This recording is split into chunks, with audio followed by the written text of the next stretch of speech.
Live from London, this is BBC News.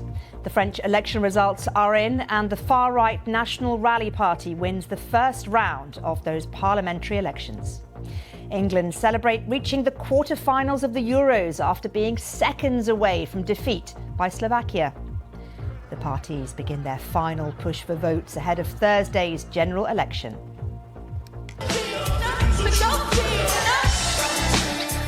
And American singer SZA brings Glastonbury to a close hours after Shania Twain plays the coveted Legends slot.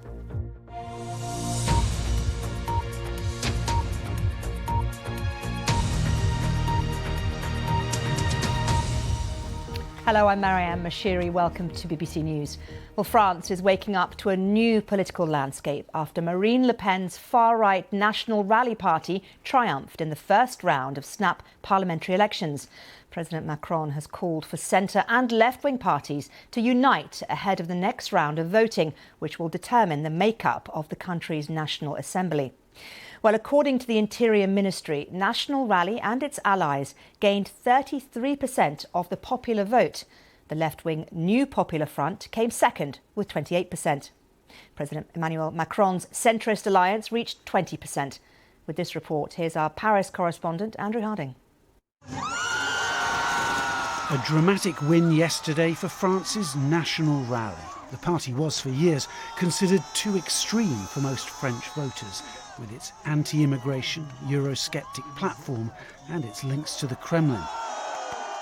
But last night, the RN, as it's known here, secured more than a third of all votes. The party's leader is Marine Le Pen, who has her eye on winning the French presidency next. Les Français ont ainsi, dans un vote sans ambiguïté, témoigné. She told the country it had nothing to fear from a right-wing RN-led government. Et de la concorde nationale. But there is a second round of voting here next weekend, and things could still change. After yesterday's vote, President Emmanuel Macron called for centrist and left-wing parties to form a united front to keep the RN out of power. Will it work? It's going to be a struggle. And all this in the middle of Paris's preparations for the Olympic Games later this month. Many French are worried about their country's deep political polarisation. The road ahead will become clearer in a week's time, when a second round of voting will determine France's future. That could be months of political deadlock. It could be a seismic political shift to the hard right, with huge implications for the country and the continent. Andrew Harding, BBC News, Paris. Well, my colleague Mark Lowen has been following developments from Paris and sent this update. And so it has happened. France's National Rally, the far right, winning the first round of this parliamentary election. All the opinion polls before the vote had suggested this was going to happen, and indeed it has taken place. Now there will be horse trading between the opposition candidates as to who drops out and whether they can rally behind a united candidate to try to stop the far right in next Sunday's second round election from getting an absolute majority. But the centre, the left, they are disunited. There's a lot of bad blood between them. Can they rally behind a united front? This is the far-right National Rally Party, a party that is hard-line on immigration, for example, wants to stop the automatic right of foreigners born here in France to get French nationality. They want to give priority to French people over immigrants in terms of social welfare spending. So there is going to be a huge push from the opposition to try to block the far right from getting that absolute majority, potentially forcing France into a hung parliament and potentially paralysis as well. Remember, President Macron came to power here pledging to revive the political centre, to bridge right and left. What he's actually done and what has happened under his watch is to polarise and push people into the extremes of right and left. There will be a lot of people tonight who will be furious at President Macron for a gamble that has misfired, a trap that perhaps has ensnared himself and indeed France as well. Will have huge implications potentially for this country and for the European Union as a whole, and could, if this were to be replicated on Sunday, lead to this country having its first far-right government since the Second World War. That's my colleague Mark Lowen. More on the French elections, as always, on the website. Now let's take you to football, because England are through to the quarterfinals of the Euros after a dramatic last-gasp goal saved Gareth Southgate's team from a humiliating defeat by Slovakia. Jude Bellingham's stunning overhead kick took the match into extra time, leaving captain Harry Kane to score the eventual winner. Here's our sports editor, Dan Rowan. When the ball hit his foot, I got down on both my knees. I nearly cried. Helped on, and it's in! Jude Bellingham! Unbelievable! Deflected back into Kane! It's all about a goal. If you attack, you win games. Attack, attack, attack. Now hear the Lions roar! This how much it meant to the fans after England kept their Euros alive in the most dramatic fashion. But amid the celebrations, there was also plenty of cause for concern. What a chance this is! Earlier, underdog Slovakia had taken a deserved lead. England's so-called superstars producing their latest lacklustre display in an unconvincing campaign. Manager Gareth Southgate's 99th game in charge turning into a nightmare. But with just seconds of added time left, and as all hope seemed lost, England was saved by a moment of brilliance. And it's in! Jude Bellingham! And remarkably, less than a minute into extra time, sub Ivan Toney found Kane for the winner. Now hear the Lions roar! With the match turned on its head, a stunned Slovakia had nothing left. England through with a performance that lacked so much, but delivered the thrilling finale that saved them. I'm just so proud of the spirit that the players have shown. Everybody that we put into the game played a part and helped us to get over the line, helped us to change the game right at the end. And without that, you've no chance of succeeding at anything. I can't even describe that feeling. Representing England, European Championships, round of 16, 95 minutes, you look up at the clock, you think, could be going home here. But there's players saying to each other, 1 minute to go, we still believe, we're still going to get one more chance. And there's that inner fight and spirit in us. So what did the fans here make of England's last gasp comeback? Awful performance. Lucky to get the win, honestly. Let's be realistic. Second half we turned up. And Jude Bellingham last kick of the game. Unbelievable. They are on their way, but as the chant goes, how they got there, I don't know. Having come so close to what would have been seen as an unthinkable defeat, England will know they have to improve if they're to overcome Switzerland in the quarter-final on Saturday. But they'll also hope the togetherness and spirit they displayed in one of their most dramatic ever comebacks can be capitalised on. Dan Rowan, BBC News, Gelsenkirchen.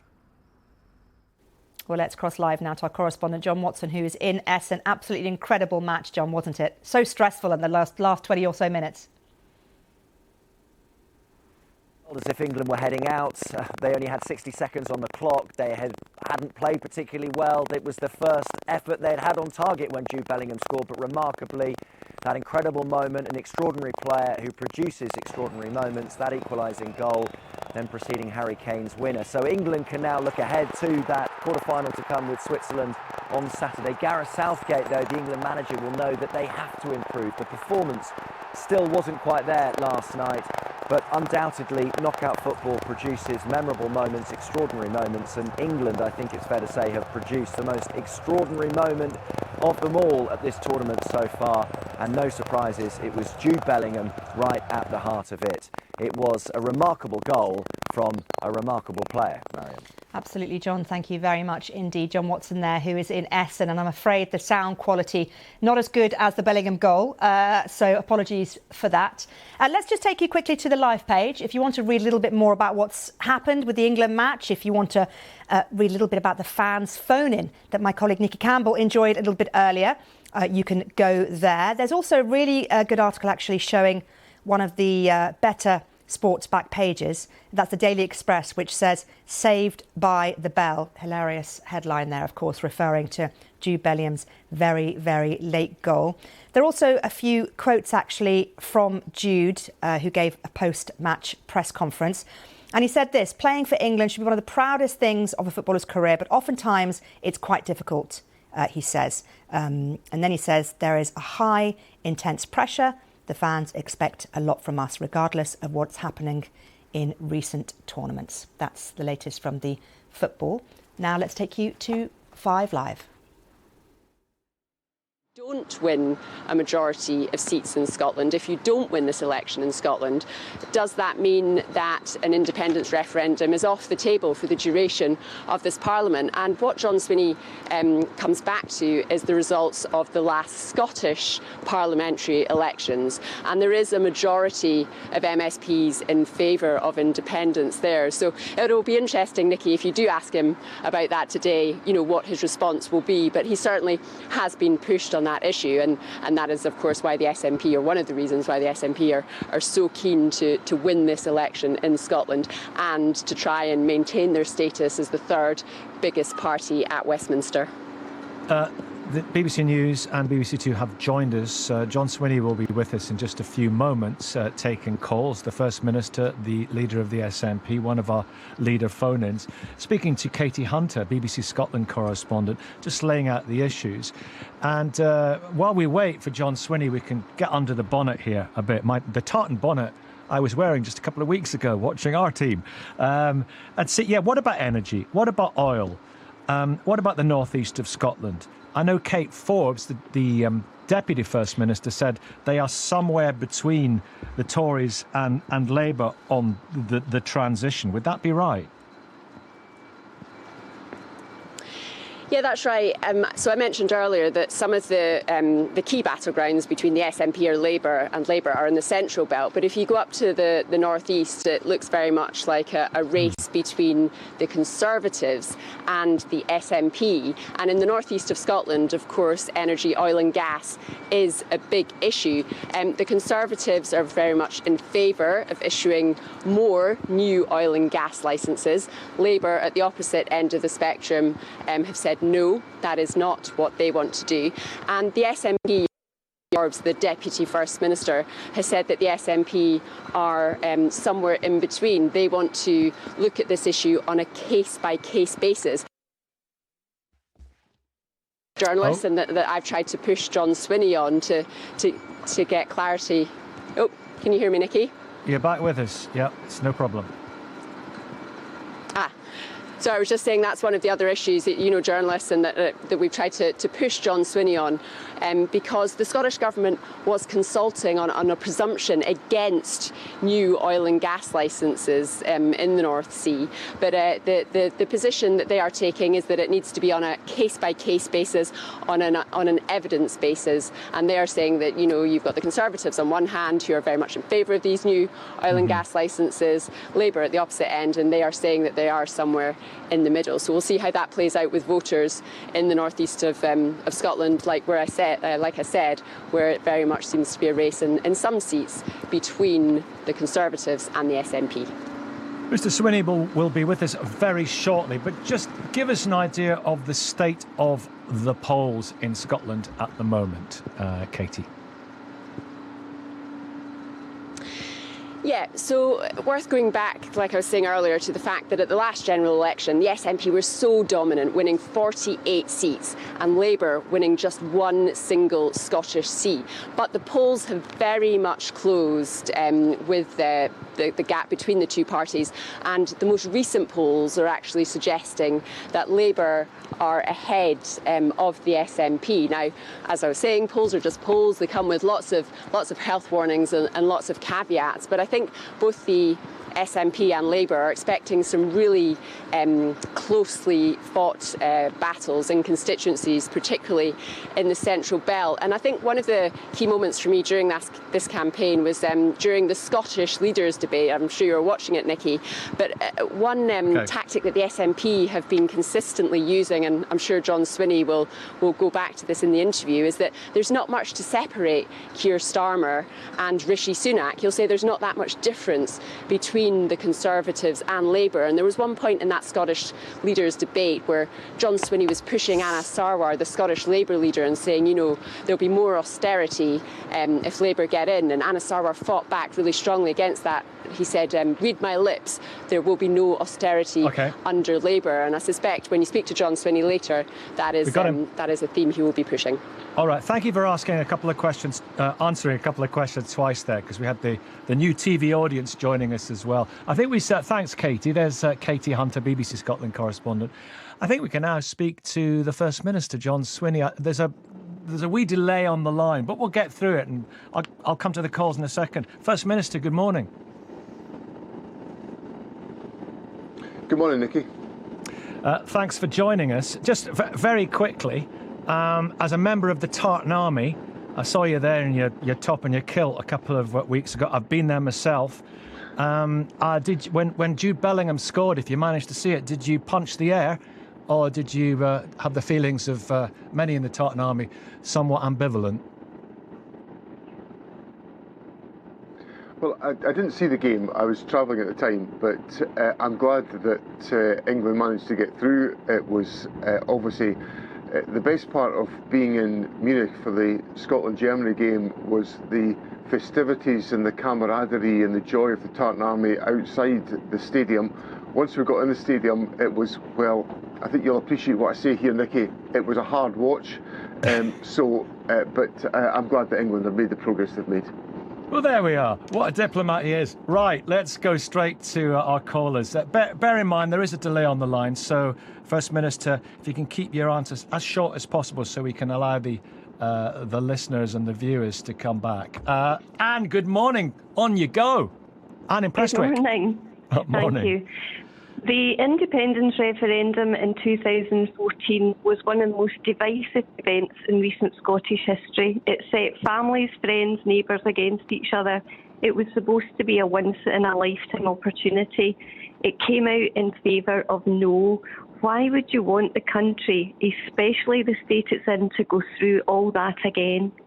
I'll tell you what I'll do. I'll take another call on that issue, and then you can mop up both of them, First Minister. Jack in Edinburgh, what's your question, Jack? Morning, Nicky. Morning, First Minister. My question is, if you don't get that majority in Scotland, then are you going to keep on pushing for that? I mean, I'm an SNP. I was an SNP voter, but I'm undecided now. I just want to know, if you don't get that majority, will you carry on pushing for that independence referendum? OK, speak to Jack. Speak to Anne. First Minister. Thanks very much, Jack and Anne, for the questions. I've believed in Scottish independence all of my adult life. I believe it's the natural state of affairs for Scotland to be able to take decisions on the issues that matter to us. And of course, with devolution, we've been able to do some of that. And of course, today marks the 25th anniversary of the formal opening of the Scottish Parliament. So we've been able to take some decisions, but I think there's a lot of other decisions we need to take. On Anne's point, I want to bring people together. That's what I said I would do as First Minister, and I think we can do that by respectful debate, where we listen to each other with care and understanding and come to our conclusions. And I think a lot's changed since the referendum in 2014, not least of which is the fact that we were forced to leave the European Union against our will as a consequence of the Brexit referendum in 2016. And on Jack's point, I think it's important that Scotland does have a chance to decide our own constitutional future, because there are so many issues that are at the heart of this election campaign which are reserved to Westminster, which I think we've got to have the opportunity to decide on in Scotland. Now, I'll come back to Anne and Jack in a second, but there is this point we were talking about earlier on, that if you get a majority of seats, you say that's a kind of mandate for another referendum. So I'm just wondering, First Minister, can someone vote for the SNP in this election if they like your policies, if they like Scotland being represented at Westminster, a big Scottish presence, but they aren't in favour of a referendum?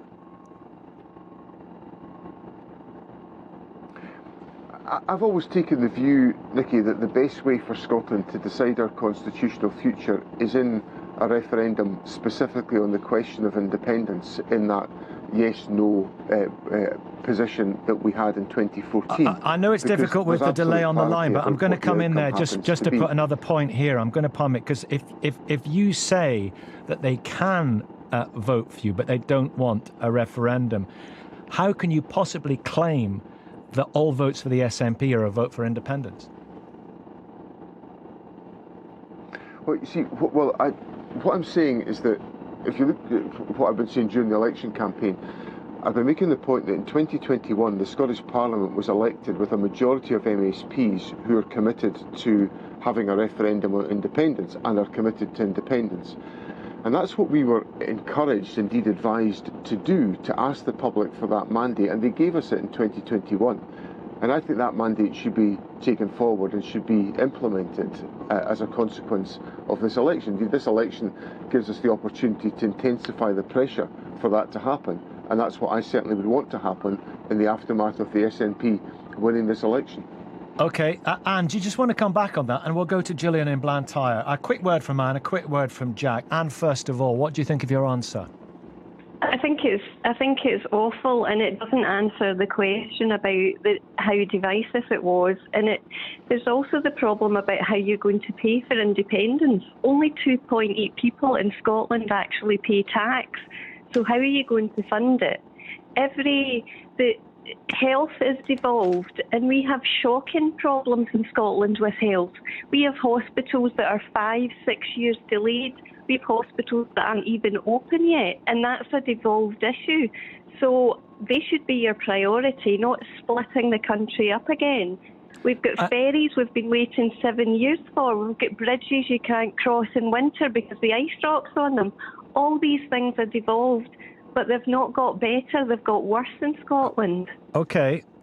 And I suppose some people are saying if you can't deliver a fully functioning ferry service, how are you going to deliver an independence referendum? People are saying that. Jack in Edinburgh, just come back on that. What's the best route as far as you're concerned towards independence?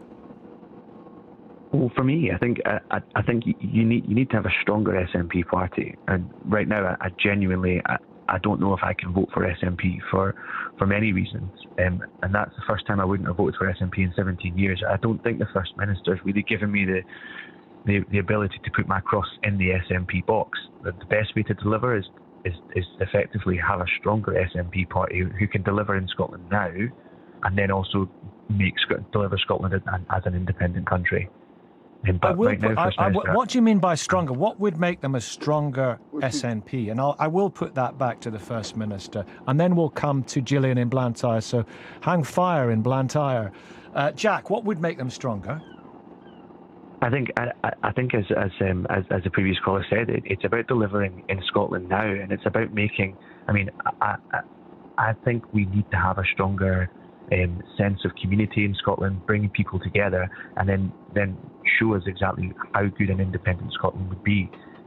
I want an independent Scotland, but I don't think I can vote SNP this time because it doesn't seem like the leadership, it doesn't seem like it's there. OK, come back on that, First Minister, then we'll go to Gillian. Interesting point there from Jack, which needs addressing. It's an important point from Jack, and we'll only be a strong SNP if people vote for us, and I'm constantly aware of the importance of winning the trust of people within Scotland to support us so that we can deliver on the expectations of the public. If I look at some of the things that we've done, for example, families in Scotland benefit from a doubling of early learning and childcare provision, which has been delivered by this SNP government. Our young people go to university and they're able to get their education at university without paying tuition fees, which is in marked contrast to the rest of the United Kingdom. On infrastructure, Anne talked about the construction projects. The Scottish Government's delivered a huge range of construction projects. The Queensferry Crossing on time, on budget. The Aberdeen Western Peripheral route I drove up at this morning as I came to Peterhead, a project that was promised for 40 years, never delivered, but delivered by the SNP. The Borders Railway, for the first time a railway going into the Borders in over 40 years. So there's a whole host of different achievements the Scottish Government has got under its belt, and that's in addition to the fact that in our health service we've got the best performing accident and emergency system, although it's got challenges and problems, in the United Kingdom, and we've had that for the last 9 years. So there are points that we're delivering on, but I'm conscious always of the importance of building that trust with the public in Scotland. And the point that I would say back to Jack is it's so important that people are prepared to vote for us to make sure that we can take forward that agenda. OK. We've got an NHS question for you coming up. Of course, for the past 17 years, it's been the SNP government in Hollywood making decisions about healthcare priorities. All the same problems beset the NHS in Scotland as they do elsewhere in the UK. Ageing population, waiting lists. We'll come to that. Gillian, good morning. We come to you at last. Thank you, what would you like to ask? What I will say, first of all, Nicky, when you said high fire, it's so cold here in Blantyre, I put on the fire. The fire is on in Blantyre. The fire in Blantyre. Always. Good morning, Nicky. Good morning, First Minister. My question is, when you previously tried to pass the GRR bill, the Conservatives used Section 35 to block it. Gender recognition, yeah.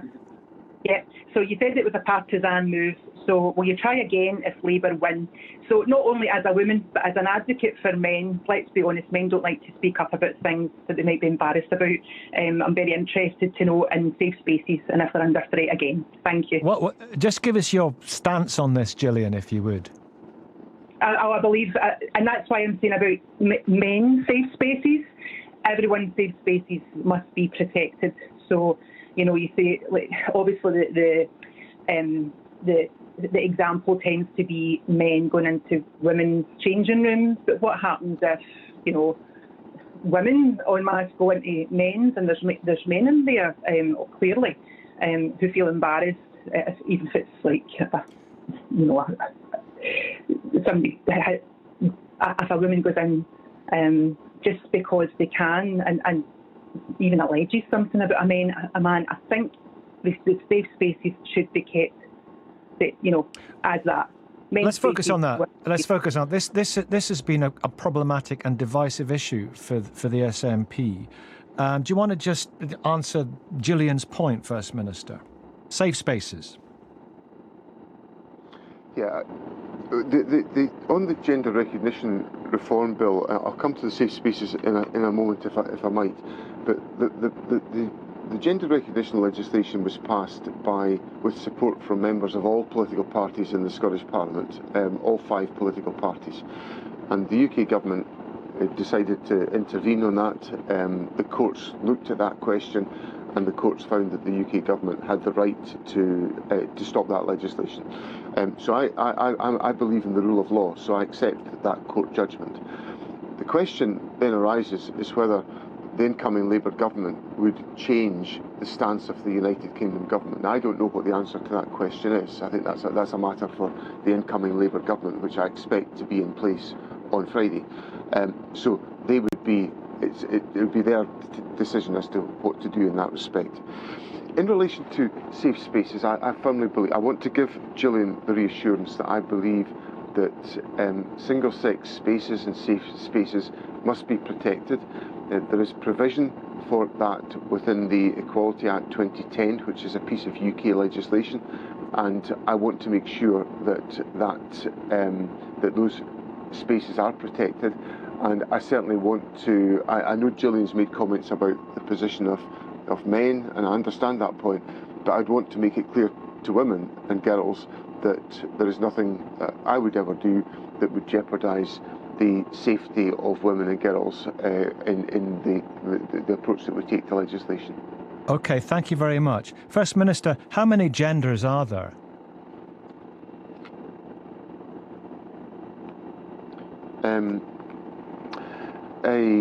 Well, I think there'll be quite a debate about that, Nicky. You know, I think there are, but certainly from what do you think? My point of view, I recognise that. Well, I think in this debate, a woman is an adult born as a female, and they're also transgender women. So, how many genders are there? Well, I think people will debate and discuss that. From my point of view, you know, there's the male and the female gender. Let's go to Matt in Hamilton, and I think it's about the NHS. Matt, good morning. Nicky, good morning. How are you doing? I'm very well, thank you. When I got the call yesterday, I couldn't believe it, given my circumstances at the moment. First Minister, good morning. Hello. Morning, Matt.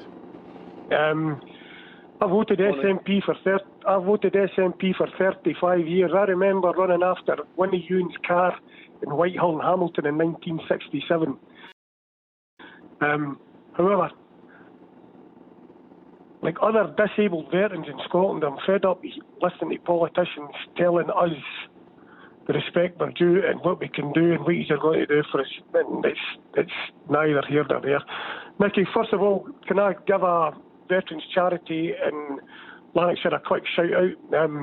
It's Veterans First Point. Very quickly, Matt, because there's a lot of folk, and I appreciate it's such an important and great thing, but there's a lot of folk wanting to speak. Go on. Yep, Veterans First Point in Wishaw, run by Dr. Jenny Ring, BEM, an exceptional young woman who saved a lot of veterans in South Lanarkshire. Well, First Minister, NHS. in the last 6 years, I've had to fight tooth and nail as a disabled war veteran, trying to use the Veterans Charter to get the care I need, the care that I'm required. I require now decompression surgery in my spine. That's a given. But do you know what the waiting time is for decompression surgery in Glasgow, Mr. Swinney? It is 104 weeks plus. Now, I've been attending the Queen Elizabeth Hospital for 6 years. 4 years ago, I was told spinal fusion was the way ahead for me. Nothing happened. I've been getting cordial and spinal injections for every 6 months for 6 years, i.e. my can has been kicked down the road.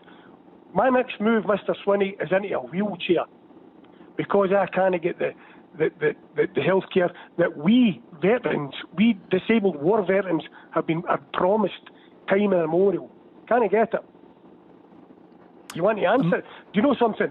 I've actually contacted you, Mr. Swinney. I've contacted the Health Secretary. I've contacted the Veterans Minister to meet with me to discuss my case, but not only my case, other veterans' cases as well. Never get an answer. Matt, my friend, it's a good specific question, and there's a broader question as well. Allow me to put that to the First Minister too. It's about waiting list. Everyone's going to feel for you what you're going through and absolutely empathise. But you've got an ageing population, a less healthy population in Scotland, medical advancements, all the same problems as elsewhere in the NHS. Waiting lists. Pretty dire, First Minister. The waiting lists are too long. Well, first of all, Matt, I'm glad you've raised the point, and you asked if it would be possible to meet with me, and I'd be very happy to meet with you, Matt. I'm not sure when you wrote to me. I've only been First Minister for 8 weeks, and obviously I've had an election campaign, but I'd be very happy to meet with you, Matt. We have a Veterans Minister, Graham Day, who works closely with the veteran community, so I'd be very happy to see you, Matt. If you want to drop me an email, or if the programme can help put us in touch with each other, we can touch base and put the two of you together. Yeah, good, right. We'll do that. Super. That's appreciated, Nicky. Thank you very much for that. On waiting times, there are waiting times that are too long, and I'm sorry about that. We are dealing with the aftermath of COVID, where we had such a delay and interruption to healthcare procedures, and then obviously because we had that delay, demand increased because there was such, obviously people frankly became more frail or had more difficulty as a consequence of the gap in treatment during COVID. And we're trying to get our way through the waiting list as quickly as we possibly can do. We've obviously increased the resources available to the health service by asking people on higher earnings to pay more in taxation. So we've taken some pretty significant steps to increase the resources available to the health service, but that doesn't solve the problem that Matt has got about getting to treatment quicker than 104 weeks. So I'm sorry about that delay, Matt. I'll happily meet with you, and if there's anything I can do to try to address the circumstances that you've put to me, I will do everything I can to do that. Thank you, Matt. I'm pleased we're going to be able to put the two of you together on that one. Here's a text. I broke my shoulder in February 29 while living in Kent. I relocated to Scotland when my partner passed away. I was eventually put on a list for surgery in 2022. I was left too long and a planned op could not be progressed. I've now been allocated a new surgeon, still waiting for the operation after nearly 5.5 years. Is that acceptable? No, it's not, and I obviously I don't know the specific clinical circumstances here, but I think the point I was making in my response to Matt is that there's obviously an intensification of the seriousness of the healthcare circumstances of some people because of delays, and that's a significant factor that we've got to try to address by getting those resources into the health service to make sure we can tackle waiting times. Now, that's one of the issues that I've been raising in the election campaign. We've got to have more investment in our public services, because I think the circumstances that we're facing with enormous pressure on our health service and enormous demand is a particularly challenging situation, particularly as it affects individuals like Matt and also the person who texted just a moment ago. Yeah, thank you very much. Okay, another call coming up in a second. Lots of people are making the point we can't go into specifics for legal reasons, but yours is a party mired in sleaze. Well, the parties had difficulties, I accept that, but I'm in the leadership now to make sure the SNP is united, which it is facing outwards, which it is engaging with the people of Scotland on the issues that matter about the cost of living, about austerity, about Brexit, the damage that's been done to our society as a consequence of Westminster decision making, and putting the case that Scotland should have a future that's made in Scotland for Scotland, and that's what our election campaign is all about. Here's a text question, and thank you for all of these excellent questions by text and by phone. With 30% of the children in Edinburgh educated privately, it is hugely disproportionate in Edinburgh. A lot of private schools in Edinburgh. Yeah, 30% of the children in Edinburgh educated privately. Do you support the proposed VAT tax rise in school fees? That's from Dennis in Dunbar. Yes, I do support that increase. I think it's appropriate that that should be taken forward. Yes. Because some of the argument is a lot of those people are working people, hard-working people who work very hard and make their priorities. When we discuss this, that's what people on that side of the argument say. You do acknowledge that? I do understand that, and I understand the choices and the sacrifices that people make, but we've also got to look at the steps that we take in relation to the tax base to make sure that the tax base can generate sufficient investment for our public services. As I said in one of my previous answers, we've taken some pretty tough decisions on tax by increasing the tax that higher earners have got to pay to enable us to invest more in our public services, particularly in the National Health Service. I appreciate the burden that is for people and the challenges that come from that, but it's necessary to make sure that we can invest in the quality of our public services. Thank you very much. And Ben on Isla. Hello, Ben. Good morning, Nicky. A beautiful, beautiful place, and you want to speak about what has been a difficult topic for the SNP.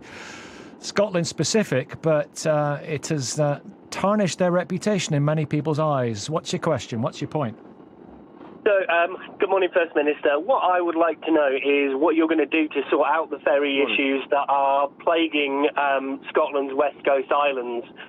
So for us, it's not just the lack of ferries, it's the organisation, structure and infrastructure that are costing our islands and Scotland millions, including just this weekend, a failure to get food and essential medicines onto the island. I'd like to know what your plans are. And just to give us some background to this, if you would, Ben. It's been an ongoing problem, hasn't it? Some would call it, or many would call it, a scandal. Hundreds of thousands of pounds of public money spaffed away, as somebody once put it. How are you feeling about the whole issue? So on Isla, we're very fortunate in that we've got 2 new ferries coming, and they're the ones that are being delivered from Turkey. But unfortunately, we're dealing with an awful lot of mismanagement around the ferries, even kind of as we speak. So we've had what I would describe as a light breeze this weekend, but most of the ferries were cancelled this weekend. So food didn't get onto the island, medicines didn't get onto the island, people couldn't leave for their summer holidays, and quite frankly, it's just been an absolute disgrace. So we are grateful here for the new ferries that are coming, unlike Arran. But there is a bit of a wave of mismanagement that needs to be dealt with so that the island can function properly. And my final point before I let you speak, First Minister, is that with the whiskey that this island produces, as well as it being important to the locals, we generate a tax revenue which is roughly equivalent to the city of Birmingham from an island of 3,000 people. Failure to invest in this properly has an impact for the whole of the UK, and it really needs dealing with, and I'd like to know what those plans are. It's been a bit of a, to use a pointed word, a bit of a Kazi, First Minister, hasn't it? Well, we have a ferry service that, well, first of all, where there are problems in the ferry service, I obviously apologise to people where there's disruption. But there's a number of different components to Ben's question. First of all, there's the issue of the ferries, the vessels. And we have new vessels that are being built just now. There are two that should have been delivered from the yard in Ferguson's at Port Glasgow, and they are late. And I'm sorry they're so late, but there's a contract that was issued to the yard which should have been delivered a lot earlier than it is. We've got two new ferries coming for the Isla routes, and the first of those will be here later on this year, and those vessels are very well advanced and will be delivered on time and on budget. So there's big investment going into those ferries. I think also in terms of infrastructure, and Ben can correct me if I'm wrong here, but I think Port Ascaig, which is one of the ports on Isla, is being, there is construction work going on there just now to strengthen the port. When it comes to the ferry service, obviously the judgment about whether a ferry sails is a judgment only for the master of the ferry, and they have to determine whether it is safe and appropriate for a ferry to run. That's not a judgment for me to make, nor should it be, because I don't have that expertise to do that. So the master must take a judgment based on the safety of passengers and cargo in terms of the sailings that are undertaken. Now, I certainly want to make sure, and we look at this very closely within government, as to whether or not there are any knock-on effects of ferries not sailing, for example, for food supplies and services to particular islands. And we keep a very close monitor on that, and obviously the resilience arrangements are in place to make sure that can be addressed properly. And on the last point that Ben makes, yes, Isla does generate a huge amount of revenue from whisky, and it is only appropriate that the needs of islanders are taken forward with an effective ferry service, and obviously the whisky industry needs to be able to get its product to market as well, and our ferry service has got to meet those needs. That's why Isla has got the priority for the additional vessels that are coming forward. Okay, thank you very much indeed. An Isla, Arran and elsewhere specific issue, but it speaks to competence. It's a long story. It's a tortuous road, that one. Ben, really appreciate that. A couple of texts for your First Minister. And this is a grim and depressing issue, and it's bad in Scotland. What are you going to do about the thousands dying from heroin and fentanyl deaths across Scotland? It's out of control. No one seems to give a damn about these people or the families they leave behind. Do you just see them as junkie scum? That's from Jay. No, I don't. And the government has got a drugs mission which we work with the health service, with community organisations, with a number of support organisations to make sure that those who are taking drugs are provided with the support to try to avoid the appalling level of drug deaths that we have.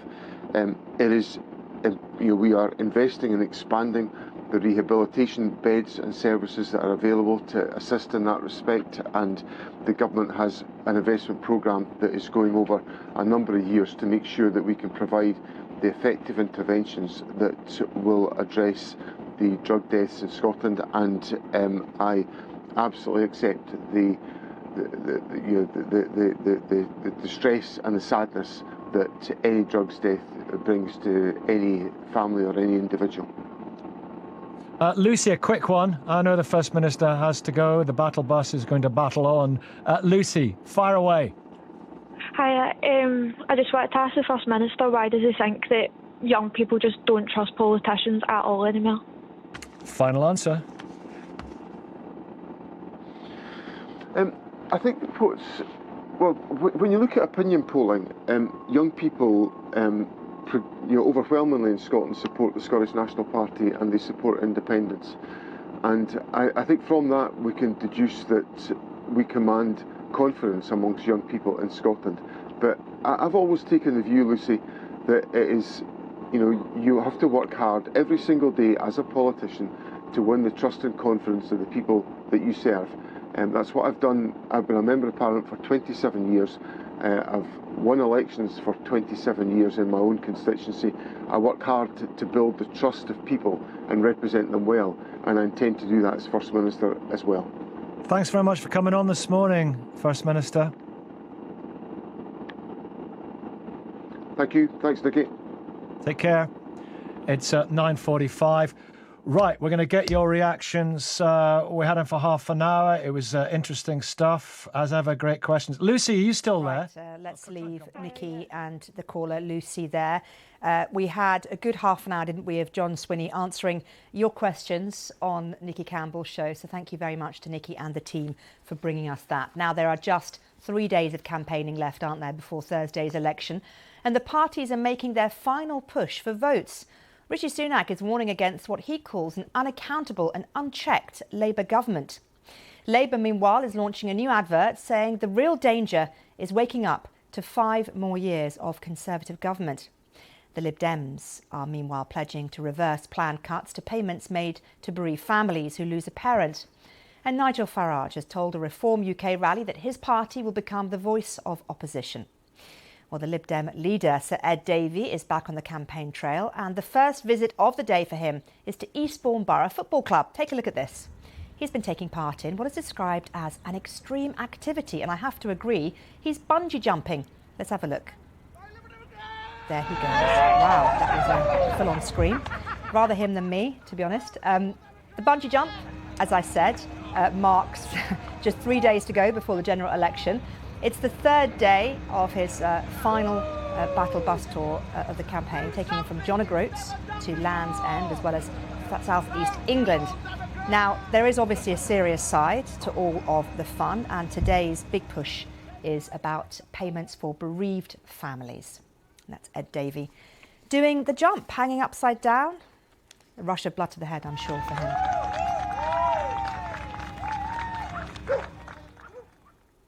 Well, with the wider general election, it is, of course, the battleground seats where the fiercest campaigning is taking place. Today, we're focusing on 2 constituencies. As you can see here, South Cambridgeshire.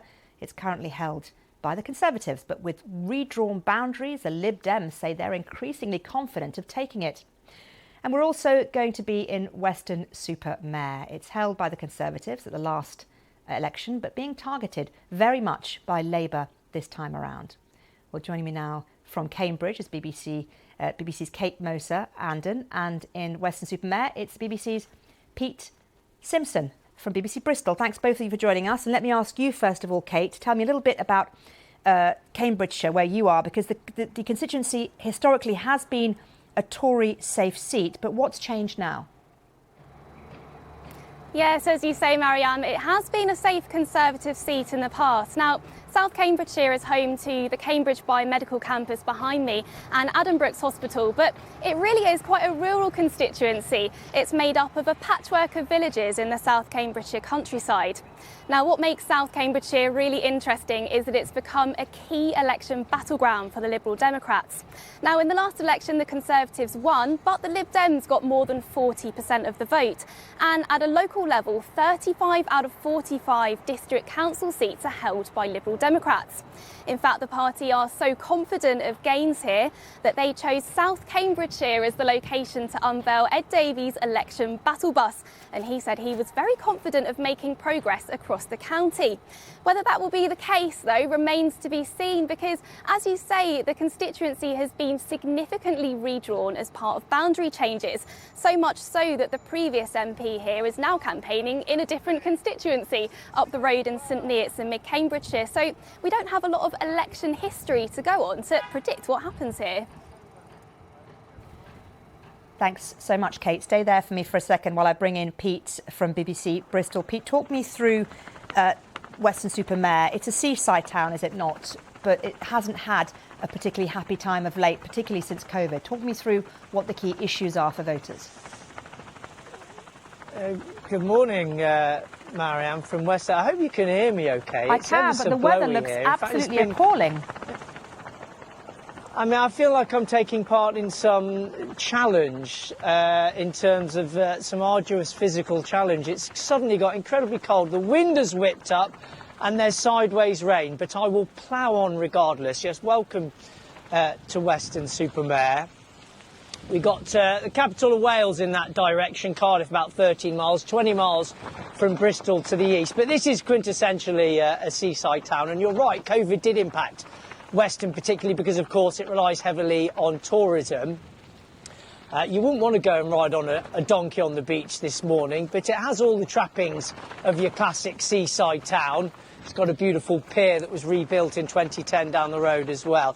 But it's also got great pockets of deprivation as well, Marianne. It doesn't take long to walk beyond the promenade here before you'll come across, you know, some of the parts of the UK that are the most deprived right here in Weston-super-Mare. It is a Conservative safe seat, or has traditionally been a Conservative safe seat. In fact, the Conservatives have held this seat for the majority of the 20th and the 21st century. But Labour are campaigning hard here this time as well. And I've been speaking to all of their candidates actually on BBC Radio Bristol this morning. It would be a shock if the Conservatives were to lose this particular seat, but the boundaries have changed. There have been lots of young families we've been hearing moving here from Bristol, and Labour fancy their chances, albeit I'm not sure they get many people out to vote if the weather stays like this. Well, I was going to say, it doesn't look like the first day of July, does it really, where you are, Pete? Kate, let me bring you back in and ask you, people in South Cambridgeshire, is it the local issues that they're worried about or the national ones this time around? It's very much the local issues, Marianne. East-West Rail are the words on everyone's lips at the moment, and that's a multi-billion-pound project to link Oxford and Cambridge by rail. Now, it would be a huge boost to facilities like this biomedical campus. The railway tracks are right near here, and it would be directly served with a new Cambridge South station. But it hasn't been received well across the constituency, especially in the villages, which would be impacted by the proposed route into Cambridge. Now, some people I've spoken to say they don't want it. They worry about the impact on the local environment as well as the farming economy. And some people simply don't want railway tracks built if they're not going to benefit from a train station. On the flip side, East-West Rail would bring much needed connectivity to the growing city of Cambridge. It's an issue that has divided the candidates. The Conservatives say they are against the proposed route. Meanwhile, Labour and the Liberal Democrats have said they are in favour of the project in principle, but only if it's run on an electrified line. Meanwhile, Labour have said they would like to see an additional train station in the nearby village of Harston. OK, interesting, Kate, thank you. And let's head over to Pete one last time. Pete, I'm going to bring you on air and ask you a little bit about Weston-super-Mare and the similarities that have been talked about between it and Clacton, where, of course, Nigel Farage is standing. Yeah, I mean, Reform are standing a candidate here, and the party that Nigel Farage used to be in charge of, UKIP, did very well in this seat about a decade ago, close to 10,000 votes, but they still came in third place. I think immigration isn't as much of an acute issue on the other side of the country here. We face out to the Bristol Channel, of course, and to South Wales. But certainly the Reform candidate has been talking up his chances here this morning. I think the bigger issue is how many votes reform will take off other voters and from whom as well. Of course, the narrative goes that it's the Conservative voters that are switching to reform, but he seemed to feel that they were taking Labour votes as well. So there are similarities insofar as this is a beautiful seaside town, but that's really as far as it goes in terms of reform sites on this particular seat. Really interesting. Pete, I'm very grateful to you for standing in that driving rain for BBC News, above and beyond as always. And Kate, thank you so much for filling us in on South Cambridgeshire. Really interesting to get a look into constituencies around the country. Thanks to both of you. And there are a list of candidates who have been selected so far to battle it out in South Cambridgeshire on your screen right now. And these are the candidates in Weston-super-Mare on your screen right now. And if you want to know the candidates for any constituency, including the ones in Clacton, which I mentioned just a couple of minutes ago, you can go to the BBC News website. Now, the Glastonbury Festival has ended with the American R&B star SZA headlining the Pyramid stage. Here's Katie Razzle. Glastonbury's been getting ready, as Shania Twain so memorably sings, to have a little fun. I feel like a woman. And the Queen of Country didn't disappoint at her Glastonbury debut. And there she is on stage somewhere way across this sea of pink cowboy hats and leopard print outfits. A true legend in the legend slot here at Glastonbury in a year where female voices have sung out across the festival. After Dua Lipa headlined on Friday, other women artists have been wowing the Glastonbury faithful, including Little Sims and Paloma Faith. Well, they're always telling us, well, you don't draw. You know, it's just like anything else. There's a lot of women in music today. There's a lot of voices. And I think that it's important that you just keep going forward. Award-winning Camila Cabello is 27 years old with 4 albums and all too aware of the sexism in her business. There's definitely times in hindsight where I've been like, oh, I feel like I maybe have gotten treated differently in the studio, or maybe my voice hasn't been taken as seriously. Out of that hardship comes, you know, these incredible artists like SZA, like Dua Lipa. We put on like incredible shows because we work 10 times harder. For more than 25 years, Shania Twain's held the record for the world's best-selling album by a female artist, and she certainly showcased her pulling power. Katie Razzle, BBC News, Glastonbury. Now, time for the weather with Thomas. Hello, thanks for joining me. Well, July statistically is our warmest month of the summer, but this July, at least the beginning, is looking very different. Mother Nature has decided to put a pause on the summer heat. It's going to be rather on the cool side, even really windy at times in the north of the UK, and of course there is some rain on the way. So let's have a look at the forecast for Monday. A couple of weather fronts spreading across the UK. And early in the morning, we will have had fairly cloudy weather with some rain splashing through out towards the east, that morning sunshine and temperatures of around 13 or 14 degrees Celsius. OK, let's get the forecast then. That bright weather will give way to cloudier skies as that weather front advances eastwards. Most of the rain will fall across northern England, parts of Scotland too, but out towards the west come the afternoon, the skies should brighten, so at least some sunny spells on the way, and in the south too. Temperatures, nothing spectacular. 17 in Belfast, Glasgow, Newcastle, the Midlands too, maybe nudging up to about 21 in London, so a little below where we normally are on average. Wimbledon gets underway on Monday. Temperatures in London about 21, often cloudy, just about staying dry, and similar weather the following day. Now let's have a look at the forecast for Tuesday. A weak ridge of high pressure tries to build across the UK, but around it there's a fair amount of cloud. Notice where the showers go: Scotland, Northern Ireland, the north of England. I think if you're in the south and the southeast, the weather on Tuesday should be generally dry, and the temperatures about the same, even though higher than 15 degrees in the lowlands of Scotland and just about 20 or so further south Then on Wednesday, a weather front, low pressure again moving across the UK. You know what that means, cloud and some outbreaks of rain. Really quite grey for a time for some of us. The wind's not too strong, but certainly a good breeze out there. Temperatures may not even make 20 Celsius midweek, which is a little unusual at this time of the year. Let's have a look at the week at a glance now. Towards the end of the week, it's actually going to turn particularly windy, I think, across northern parts of the UK. Guess what? Even a risk of gale force winds around some Scottish coasts. That's it for me. Bye-bye.